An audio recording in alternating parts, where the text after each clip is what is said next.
بسم اللہ الرحمن الرحیم۔ ایک بہن نے سوال کیا کہ بیوٹی پارلر کے کام کی کیا شرعی حیثیت ہے؟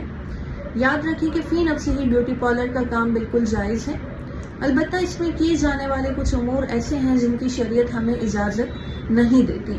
مثال کے طور پر انسانی بالوں کی بنی ہوئی وگ یا آئی لیشز وغیرہ لگانا یہ شرعاً جائز نہیں ہوگا،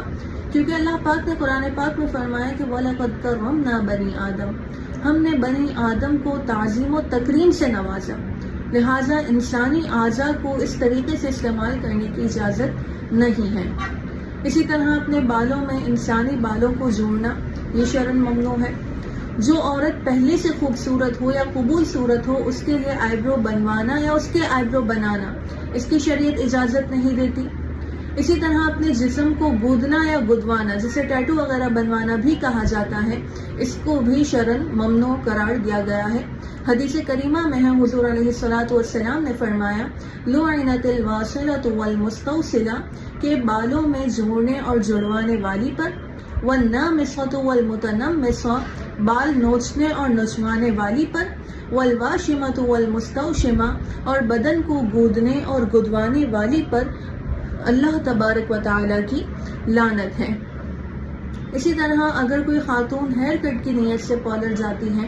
تو اس کے بالوں کو شولڈر سے اوپر تک کاٹنے کی بھی اجازت نہیں ہوگی، کیونکہ کندھے سے اوپر تک بال کاٹنے کی صورت میں یہ مردوں سے مشابہت ہو جائے گی اور شریعت اس چیز سے بھی منع فرماتی ہے۔ حضور علیہ الصلوۃ والسلام نے فرمایا لعن اللہ تبارک و تعالیٰ نے لعنت فرمائی ہے المتشبہین من الرجال بالنساء، عورتوں سے مشابہت کرنے والے مردوں پر، والمتشبہات من النساء بالرجال، اور مردوں سے مشابہت کرنے والی عورتوں پر۔ لہٰذا کسی طرح ایسا کوئی ہیئر کٹ لینا کہ جس میں مردوں سے مشابہت ہو رہی ہو اس کی بھی اجازت نہیں ہوگی۔ مزید یہ کہ عموماً پارلرز میں سروسز وغیرہ دی جاتی ہیں جن میں فل باڈی ویکس اور اس طرح کے امور بھی سر انجام دیے جاتے ہیں، تو یاد رکھیں کہ ناف سے لے کر گھٹنوں تک کا جو حصہ ہے اس کا عورت سے بھی پردہ ہونا لازم ہے، لہٰذا کوئی عورت کسی دوسری عورت کے سامنے بھی بلا ضرورت اپنے ان اعضاء کو نہیں کھول سکتی۔ اگر وہ کھولے گی تو کھولنے والی بھی گناہ گار ہوگی اور جو دیکھ رہی ہے وہ بھی گناہ گار ہوگی، لہٰذا ان اعضاء کو چھپا کر باقی سروسز لینے میں کوئی حرج نہیں ہے۔ حدیث مبارکہ میں ہے کہ لا ينظر الرجل الى عورت الرجل، کہ کوئی مرد کسی دوسرے مرد کے ستر کو نہ دیکھے، ولا تنظر المرأة الى عورت المرأة، اور نہ ہی کوئی عورت کسی دوسری عورت کے ستر کو دیکھے۔ لہٰذا یہ جو امور بیان کیے گئے کہ انسانی بالوں کی بنی ہوئی وگ، لیشز یہ لگانا، یا پھر ٹیٹو وغیرہ بنوانا، یا آئی بروز بنوانا، یا پھر اپنے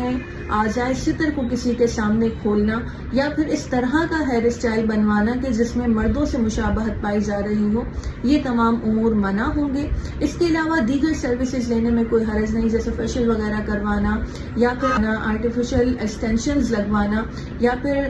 ہیئر ٹریٹمنٹس لینا، اس میں شرعاً کوئی قباحت نہیں ہے، لیکن یہ ضروری ہے کہ سروسز دینے والی خاتون ہی ہو۔ لہٰذا مرد اگر کوئی سروسز دے رہا ہے، کوئی پارلر ایسا ہے جہاں پر مرد یہ سارے امور سر انجام دے رہے ہیں، میک اپ وغیرہ کرنا مردوں کی ذمہ داری ہے، تو کوئی خاتون کسی غیر محرم سے یہ تمام سروسز نہیں لے سکتی۔ اسی طرح یہ بھی ضروری ہے کہ اگر پارلر میں کوئی خاتون ہی تیار کر رہی ہے لیکن اس کی تصویریں وغیرہ لی جا رہی ہیں تو ان تصویروں کو سوشل میڈیا پر اپلوڈ نہ کیا جائے، کیونکہ وہاں پر انتہائی بے پردگی کا اندیشہ ہے۔ تو اگر تصاویر لی بھی جا رہی ہیں تو پردے کا خیال رکھنا لازم ہوگا۔ بلا ضرورت ان تصاویر کو، ان بے پردہ خواتین کی تصاویر کو سوشل میڈیا پر اپلوڈ کرنے سے گناہ جاریہ بھی ہو سکتا ہے۔ اللہ تبارک و تعالیٰ سے دعا ہے کہ وہ ہمیں عمل کرنے کی توفیق عطا فرمائے۔